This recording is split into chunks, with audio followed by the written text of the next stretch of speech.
Validante. Pertenece a la categoría de registros convalidantes aquellos en los cuales asientos inscriptivo tiene la virtud de purgar los vicios del derecho registrado. Los registros de esta naturaleza pueden ser, desde otro punto de vista, tanto registro constitutivo como registro declarativo. También existían otras clasificaciones de los sistemas de registro. Los registros se destacan por ser registros personales o reales. Se refería la diferencia esta según se ordenen los asientos registrales teniendo en cuenta al titular del derecho o inmueble o al inmueble. En los primeros se inscriben por orden de presentación alfabéticamente. Es incompleto ya que no permite conocer la historia jurídica del bien. En los registros reales, en cambio, se destina a cada inmueble un folio en el que anotan las mutaciones y gravámenes. Este sistema es el mejor, ya que permite conocer la historia del bien. Es así, para inscribir a derechos reales nos piden a nosotros todos los requisitos o los antecedentes que se requiere para una inscripción y conozcamos, en otras palabras, la historia de ese bien inmueble.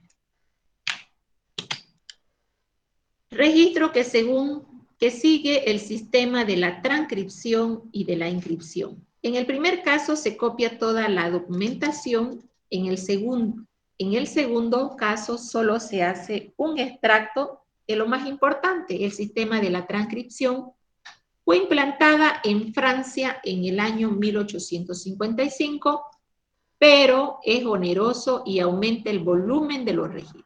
El de la inscripción se practica en Argentina, pero existe el riesgo de que se cometan errores o se omitan datos importantes, ¿no es cierto?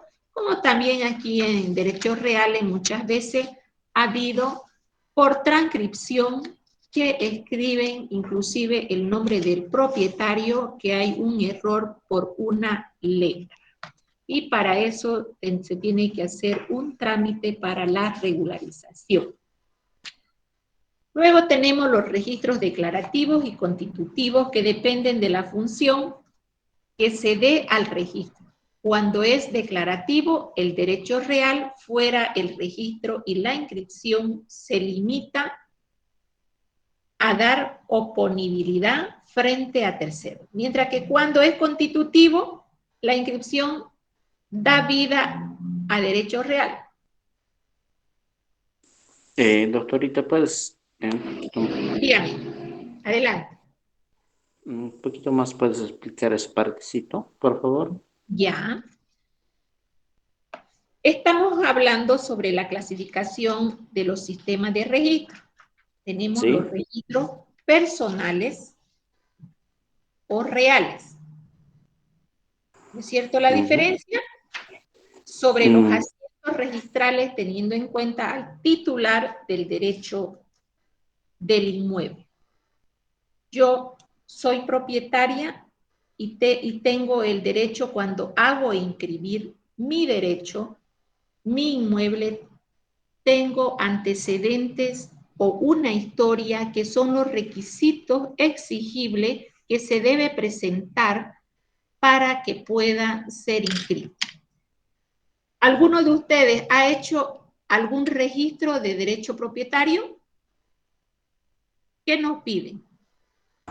Efectivamente, doctor, por eso le Ya. estaba hablando. Con respecto al registro de derecho propietario, a nosotros nos piden un levantamiento topográfico, que ese levantamiento topográfico lo realizan los técnicos autorizados por la alcaldía municipal.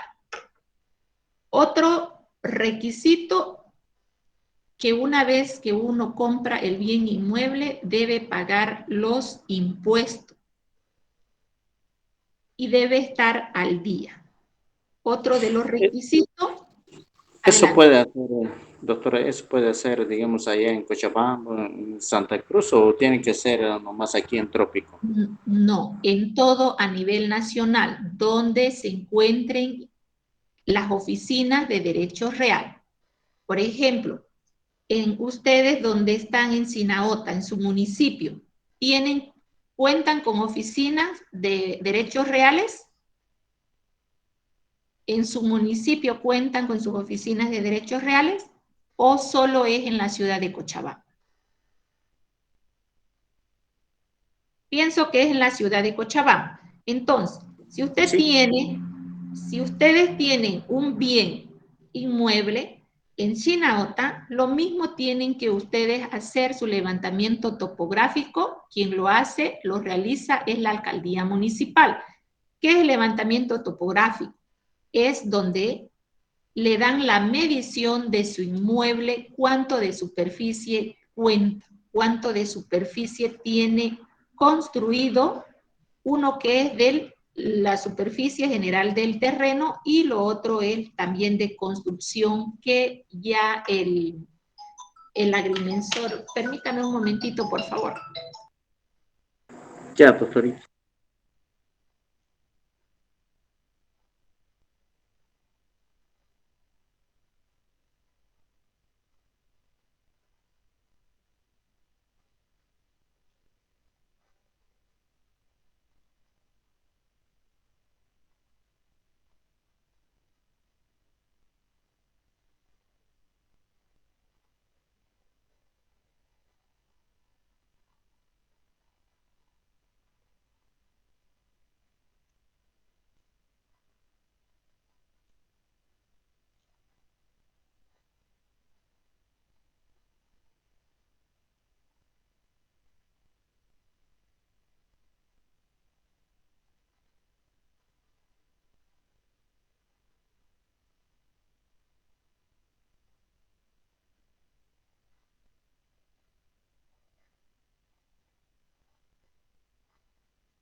Bueno, mil disculpas que me han llamado. Continuamos. Entonces, lo que mencionaba yo para tener los registros o tener la historia o los antecedentes para que se pueda registrar un bien, les mencionaba que uno de los requisitos que debemos de cumplir es de tener el levantamiento topográfico, que eso es autorizada por la alcaldía municipal de su municipio o de su departamento donde se encuentran las oficinas de derecho real. ¿No es cierto?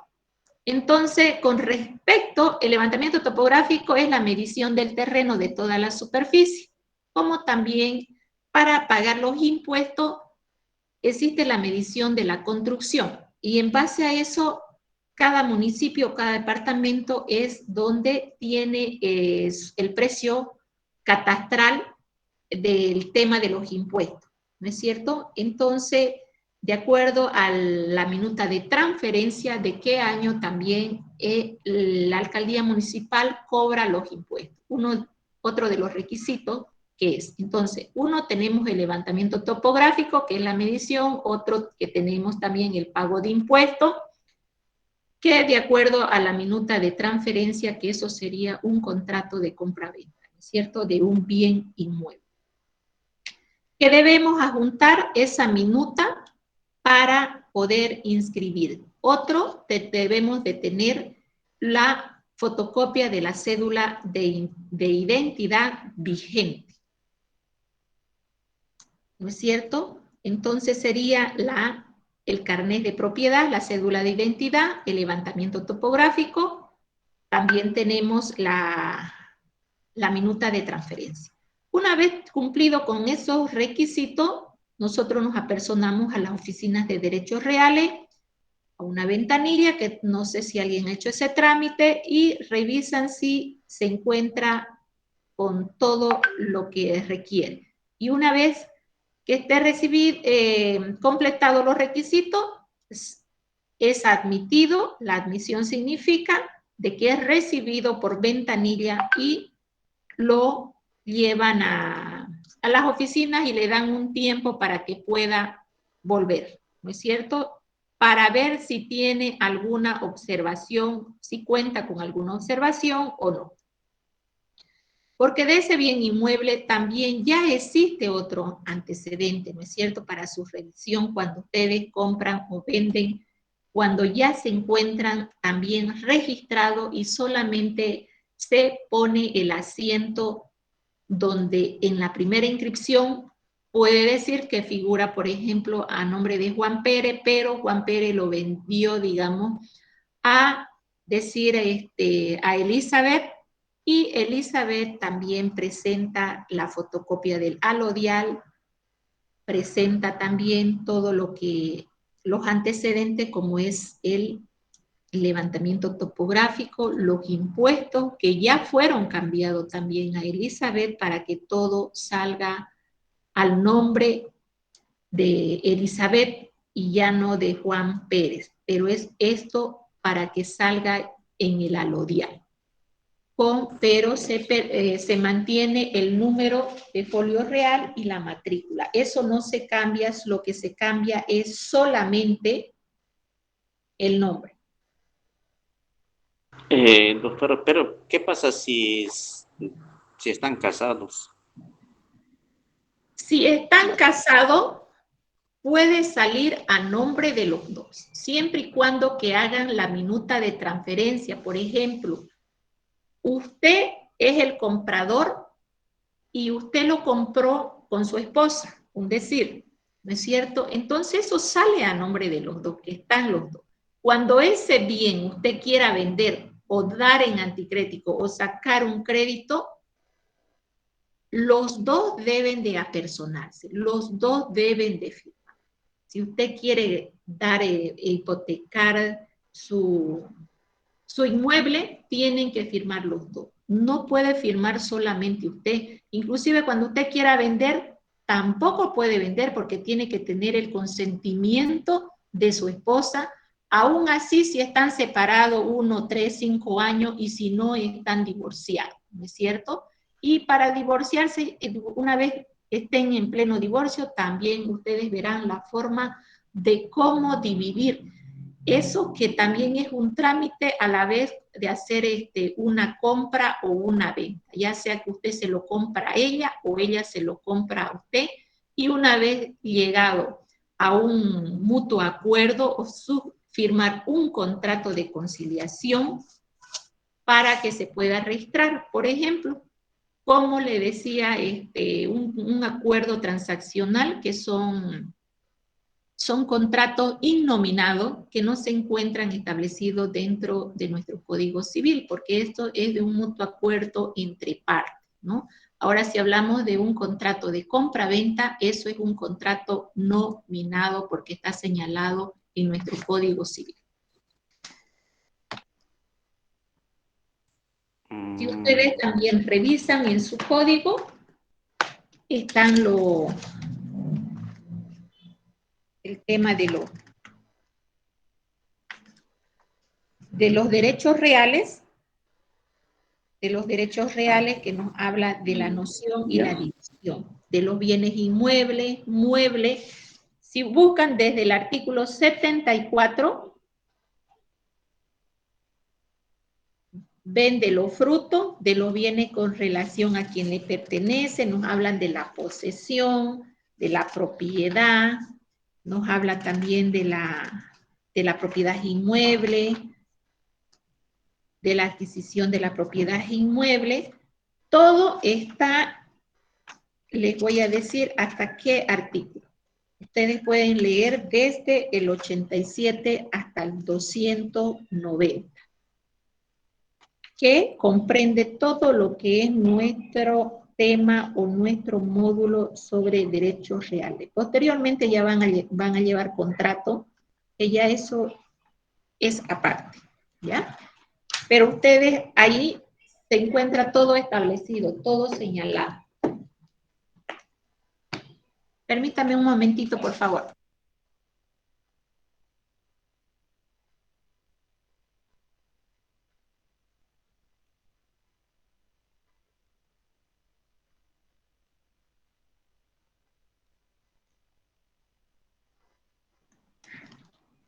Ahora sí, van a disculpar.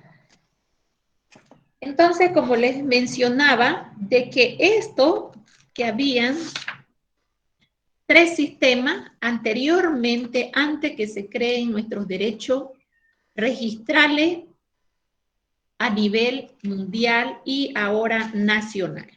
Que teníamos los sistemas de registro, que era que permite organizar los registros inmobiliarios y los efectos que pueden tener la inscripción.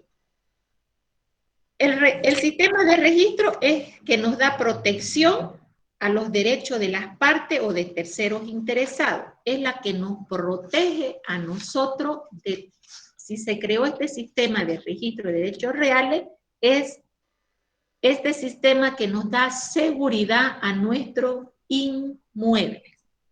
Nos da la seguridad de que aquí a mañana, por ejemplo, si alguien se mete o ingresa o avasalla o se pone en posesión de tu terreno, de su terreno, entonces que nosotros en una demanda demostramos nuestro derecho propietario, que se encuentra registrado en las oficinas de derechos reales.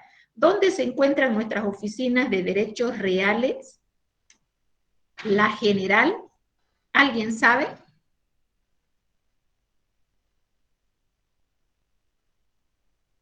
¿Dónde se centraliza toda la información? ¿En qué departamento?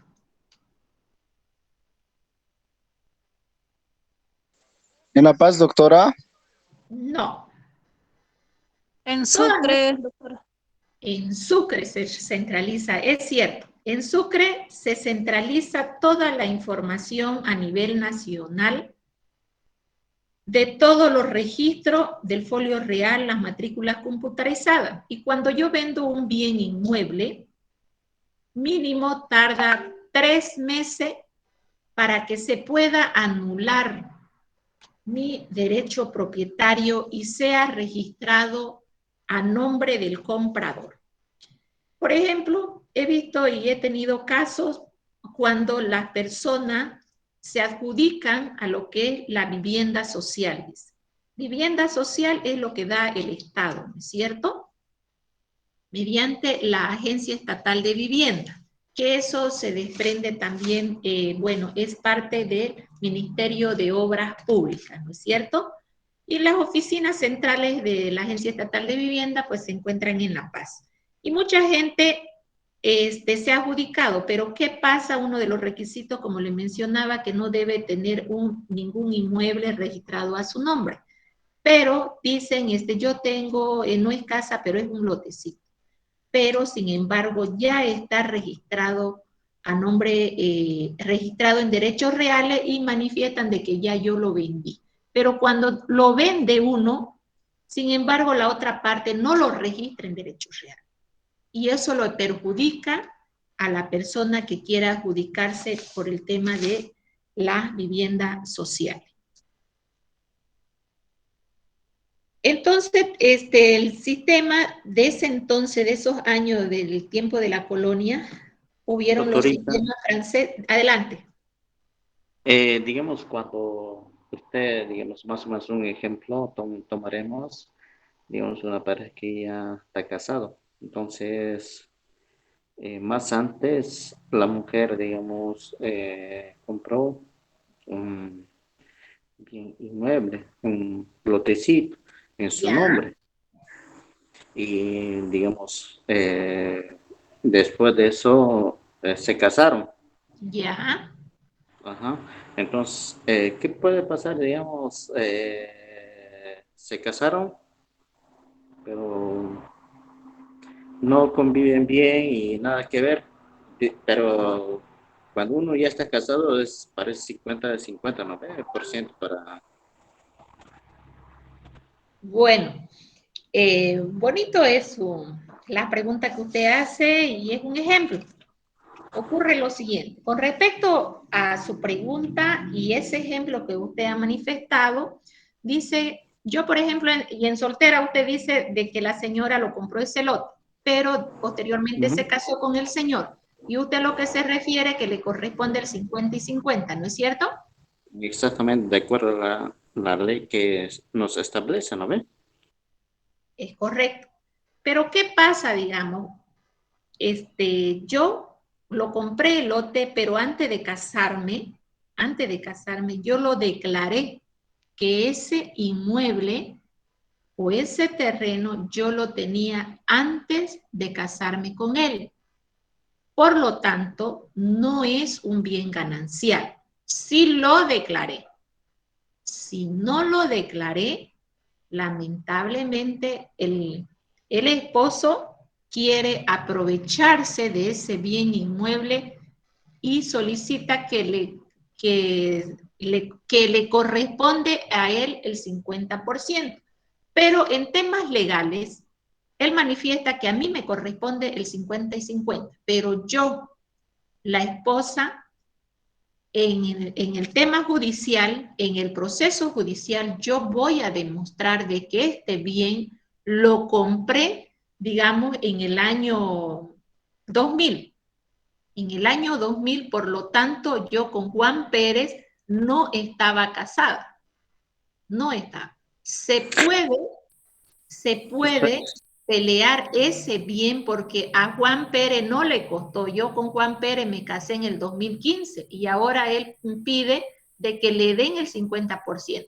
A no ser lo otro, de que con Juan Pérez en ese lote sí construyeron ambos.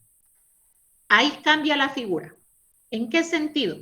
Porque con Juan Pérez, por más que Juan Pérez no hubiese puesto un ladrillo y solamente fue la esposa que puso, le corresponde solo la mitad de la construcción, pero del terreno no, porque se hace un avalúo y se solicita los peritos. ¿Quiénes son los peritos? Son los arquitectos. En tema judicial, para que haga el avalúo de la construcción a partir del matrimonio con Juan Pérez. ¿Algo más quiere preguntar? No sé si me dejé entender. Doctora. Adelante.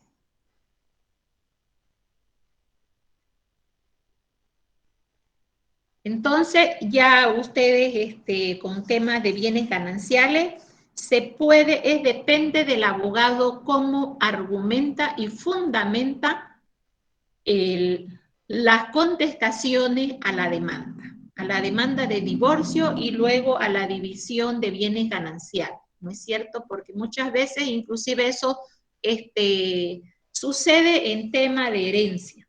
¿Qué pasa? Lo mismo, por más que yo estuviese casado desde el 2015 y tuve una herencia de mis padres y yo lo registré a mi nombre, tampoco la esposa puede entrar en particiones de bienes gananciales con respecto a esa herencia, porque esa herencia es fruto de los padres de Juan Pérez, digamos, y que la esposa quiere aprovechar de esa herencia. No entra.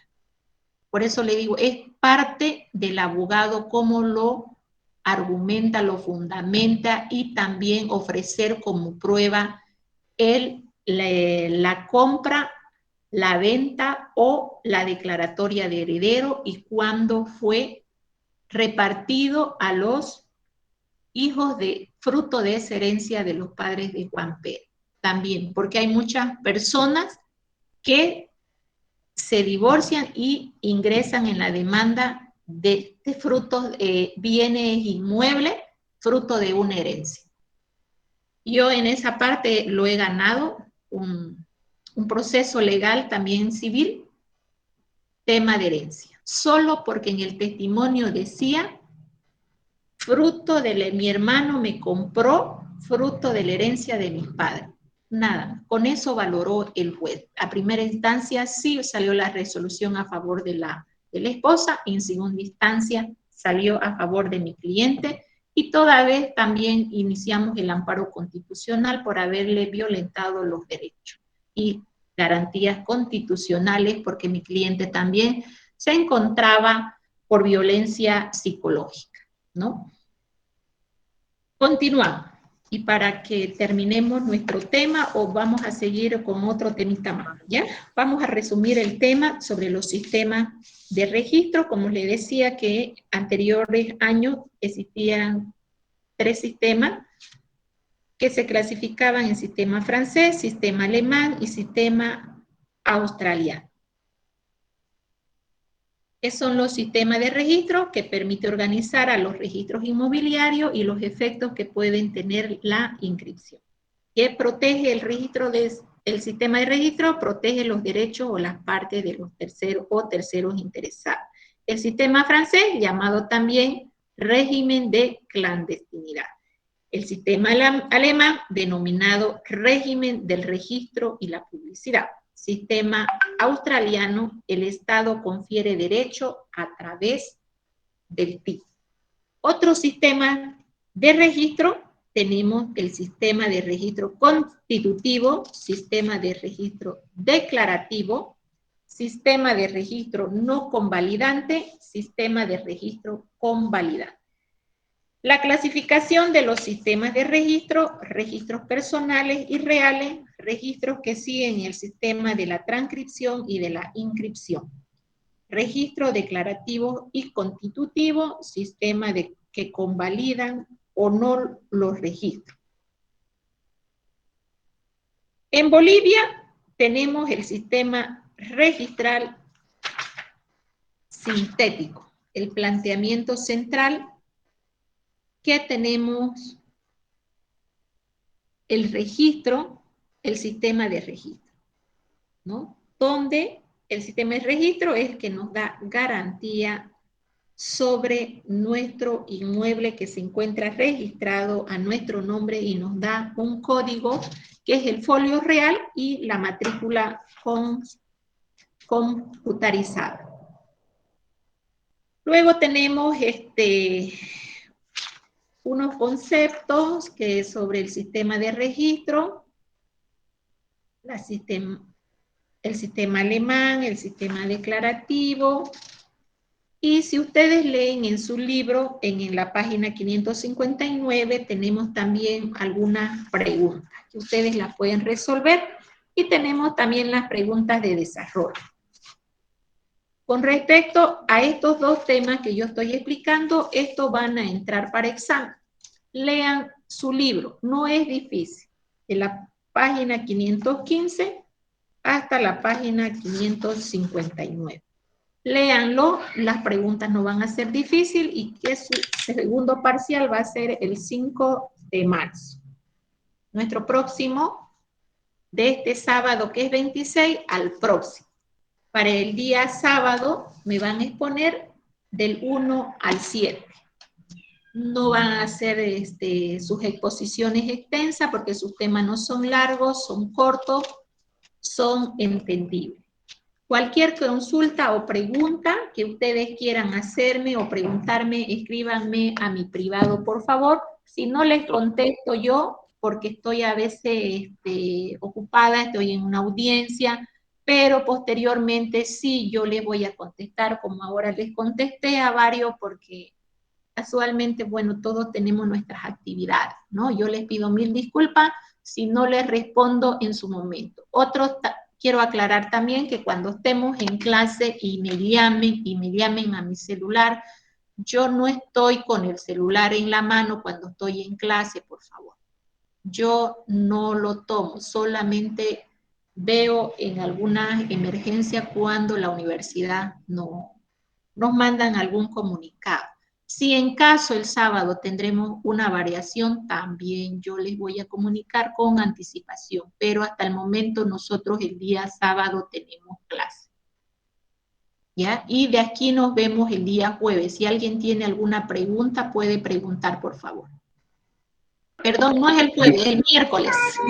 Disculpe, doctora, una pregunta. ¿Ya está confirmado si va a ser presencial o virtual? El día sábado está confirmado que va a ser presencial. Ah, ya, gracias. ¿Ya? Para todos. Los alumnos, quiero recalcar, no quiero que para el día sábado de los 7 grupos que van a exponer, que me falte. yo les voy a poner falta. Si están dentro del informe, yo les voy a calificar solo la mitad. Y los que no exponen, los que no han venido a la exposición y me dicen a mí de que le tocó su parte y no vino, los que están presentes, todo me van a exponer. Porque se supone Doctora, que todos los ¿de qué temas? Del todos los tema 1 y 2 integrantes vamos a deben dar de saber examen. conocer su tema. Dígame, adelante. Tema 1 y 2 vamos a dar examen, solo el tema 1. El examen que van a dar el sábado es tema 1 y 2. No es difícil. Doctora, y los que no tenemos libros, ¿cómo vamos a hacer? Ustedes han tomado apunte. La anterior semana yo expliqué el día con ustedes, les expliqué el día miércoles y el día sábado. ¿Se recuerdan? Hicimos un pantallazo y les pregunté también de la Constitución. Constitución. ¿Lo ve, doctora? Exacto. Yo les pregunté, ¿quieren que repasemos unos 10 minutos? Dale, doctorita, que queremos. Está bien, doctora. Vamos, Está bien así nomás, doctora. y anótense. Yo les pregunté, ¿qué es la Constitución?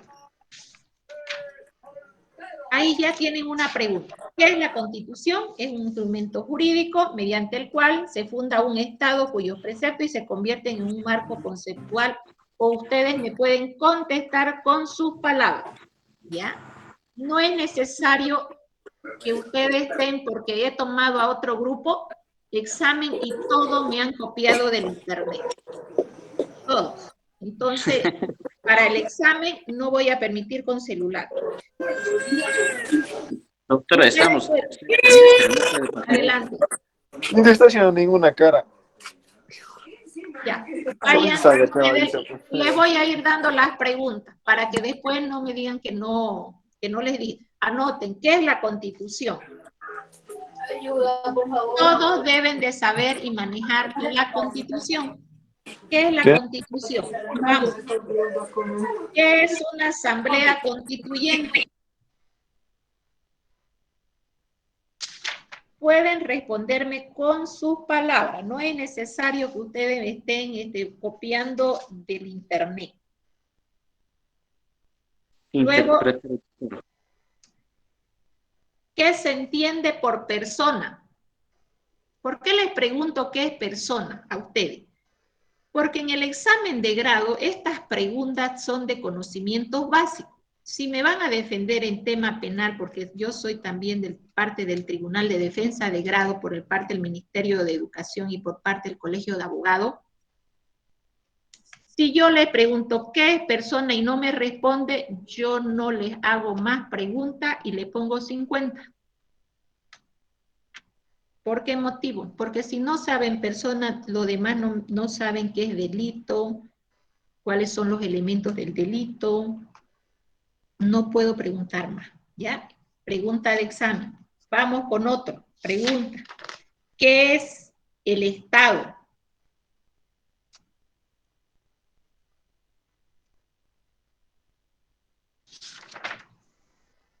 Doctorita, creo que eso hemos llevado en Constitución.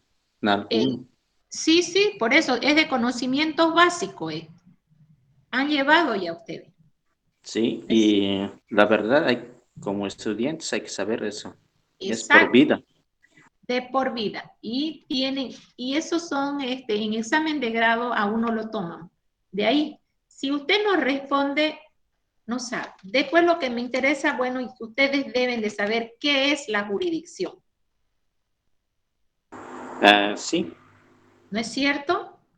¿Qué es la jurisdicción? ¿Quién tiene la facultad o la potestad?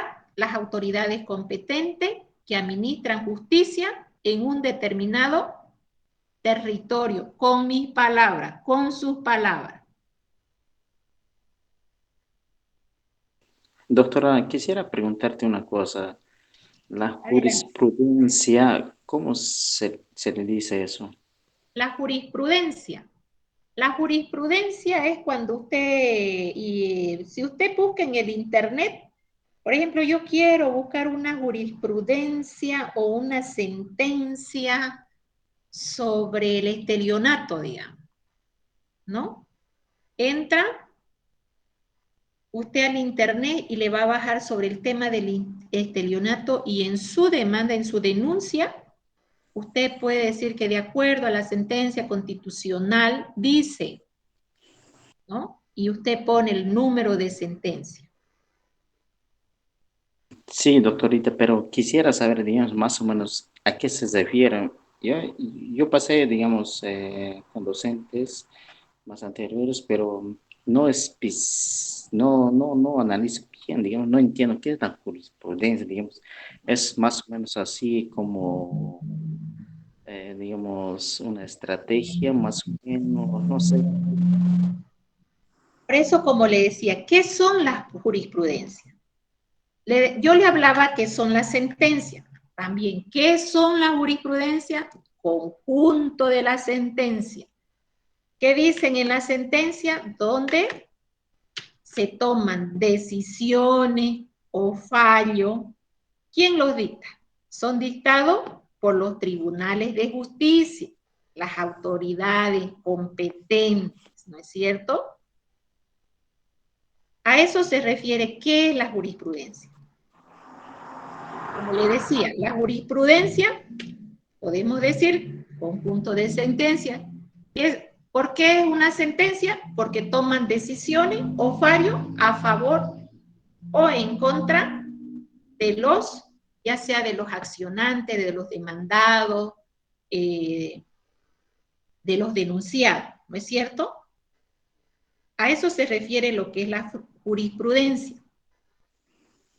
La jurisprudencia también son doctrinas, ¿no es cierto? Usted me decía, son doctrinas que ya se encuentran asentadas dentro de los tribunales, sentencias, donde se trata todo que, como siempre le he dicho, concordado se relaciona de acuerdo a los convenios y tratados internacionales. Eso es a lo que se refiere a la jurisprudencia. Y como le decía, nuevamente, son conjuntos de decisiones, ya sea o de fallo a favor o en contra del demandado, denunciado, del accionado. ¿Para qué? Las sentencias son los que dan soluciones a los problemas jurídicos. Sí, doctora, esa es la jurisprudencia, ¿no?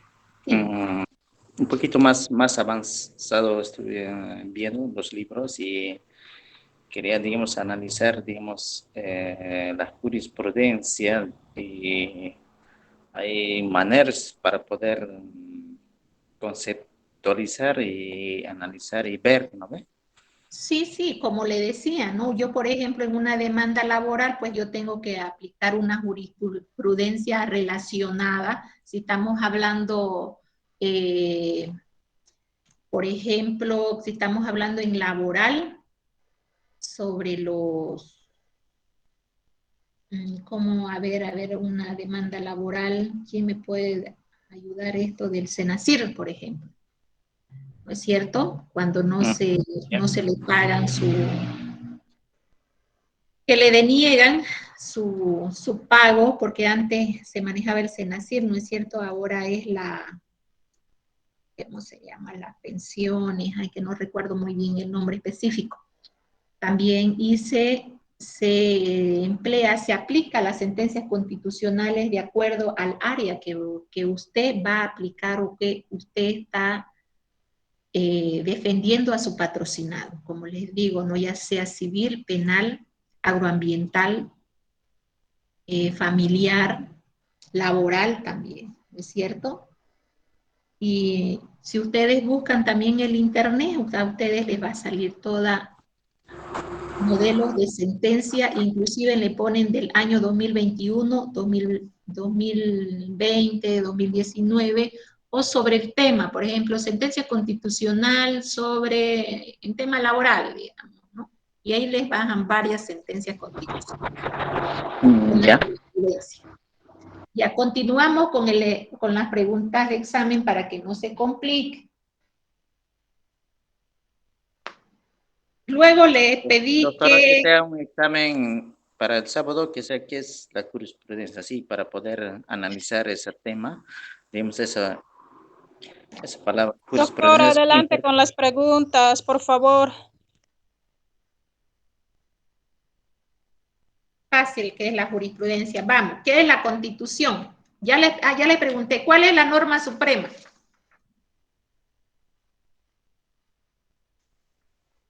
Otra de las preguntas, ¿en cuántas partes se divide la Constitución? En 5 partes, ¿no es cierto?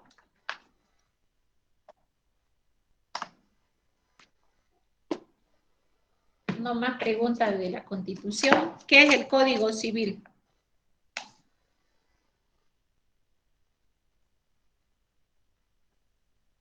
¿Qué son los derechos reales?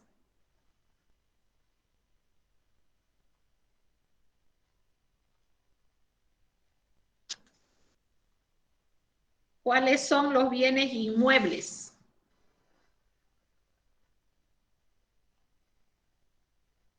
¿Cuáles son los bienes muebles?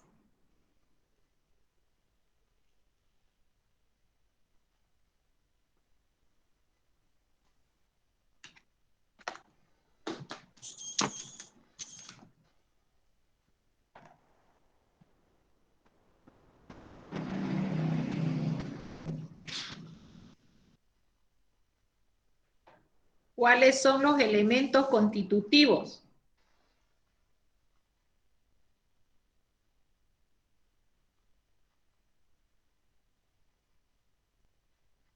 ¿Cuáles son los caracteres de los derechos reales?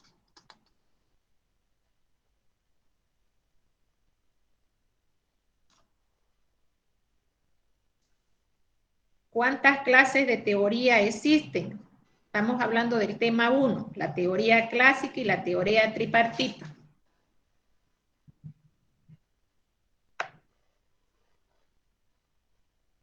Clasificación de los derechos reales.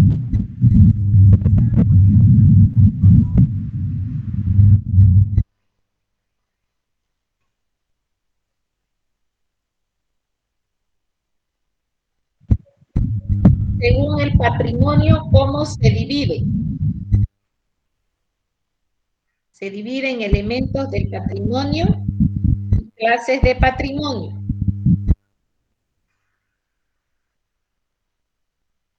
¿Cuáles son los elementos del patrimonio? Son los activos y pasivos. ¿Cuáles son las clases del patrimonio?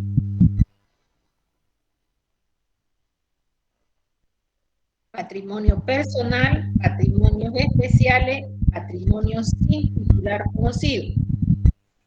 Vamos a hablar de los bienes.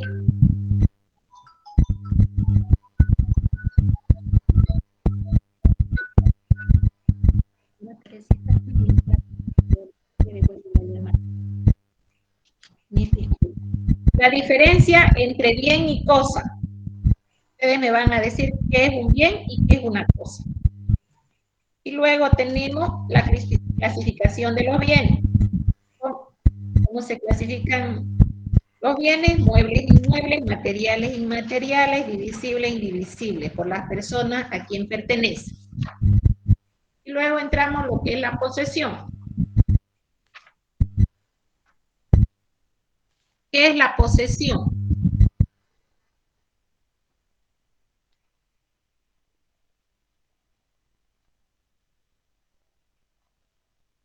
Las características de la posesión. Elementos de la posesión.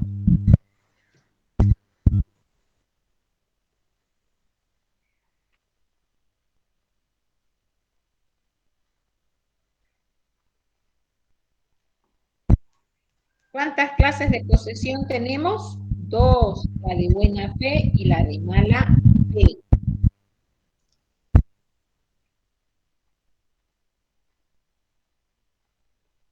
¿Cuáles son los efectos de la posesión? Con 5. Percibir los frutos, reclamar los gastos ejecutivos, abonar las mejoras, crear el estado de posesión, derecho de retención. ¿Cuáles son los modos de adquirir la posesión? Tenemos 2. Originario directo, derivativo o indirecto. ¿Cuáles son los vicios de la posesión? Vicio en las posesiones de inmuebles, vicio en las posesiones de inmuebles.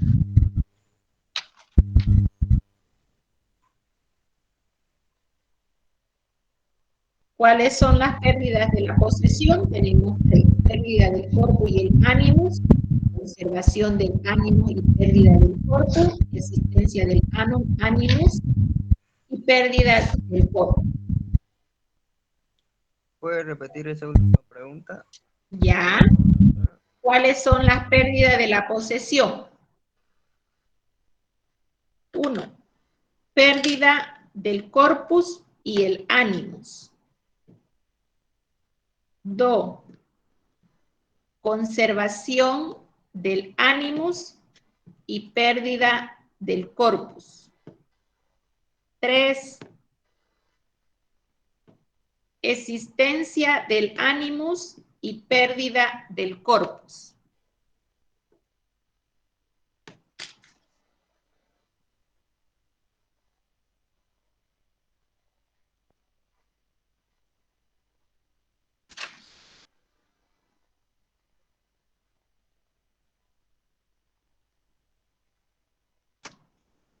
Todo está en su texto, en su libro, perdón.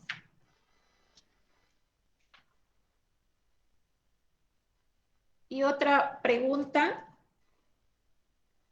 que está dentro de derechos reales, voy a preguntar, ¿qué es violencia?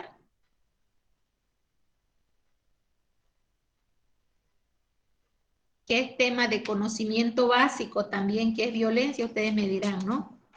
También cuántos tipos de violencia hay o qué es violencia. Ustedes podrán definir con el tema de violencia. ¿Y cuál sería el abuso de confianza?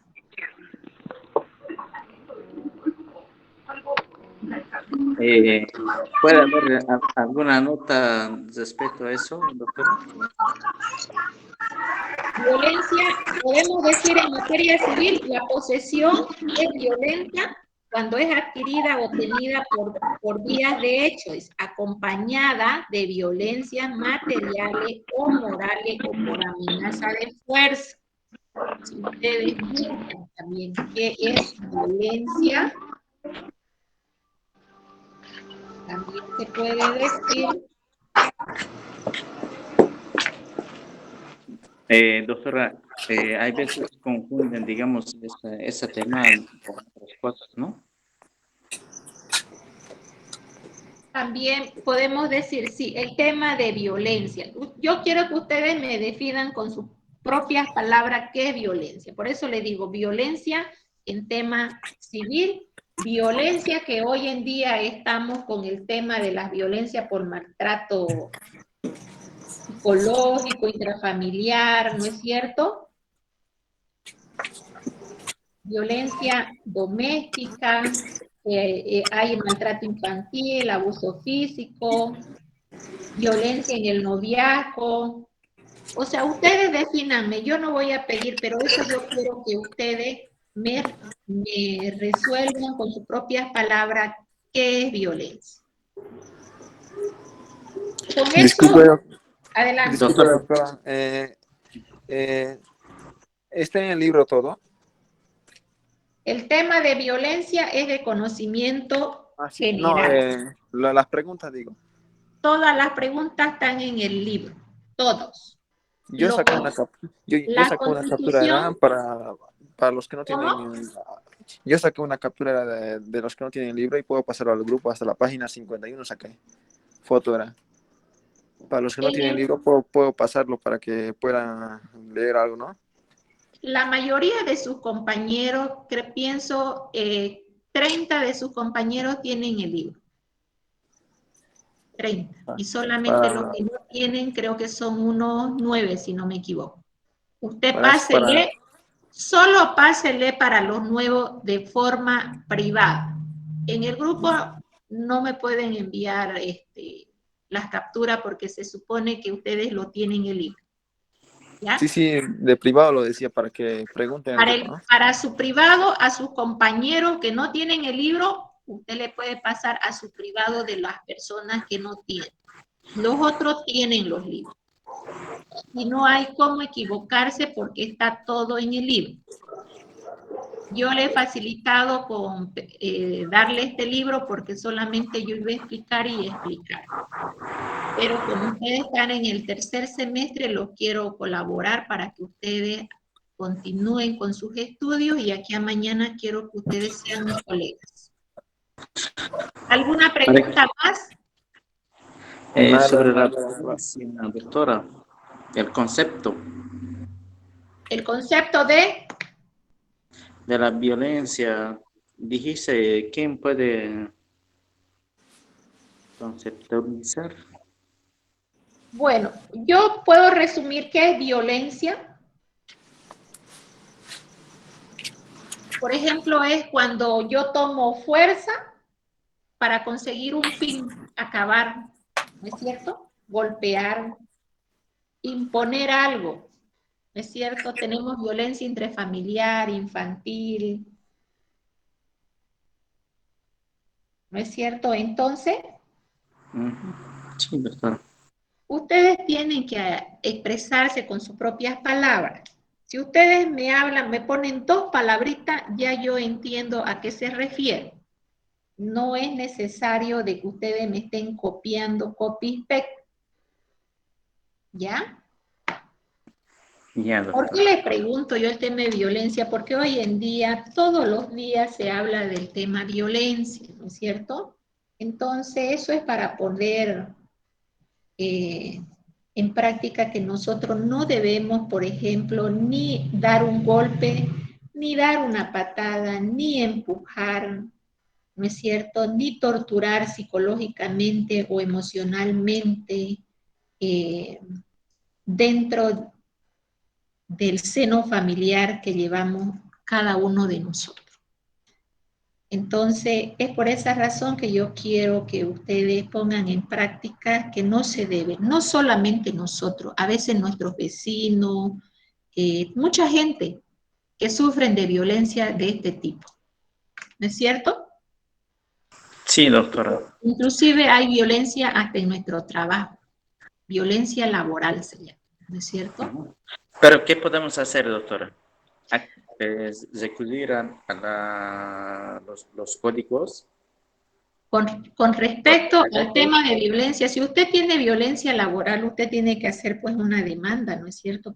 Primeramente poner en conocimiento a su institución donde trabaja. Posteriormente hacer ahí mismo pues se puede conciliar, ¿no es cierto? Y al jefe o jefa que tiene ese tipo que le da violencia a usted, porque en el tema de violencia laboral, cuando a usted tampoco le dan el trabajo que le corresponde a usted es coartado de ese trabajo, ¿no?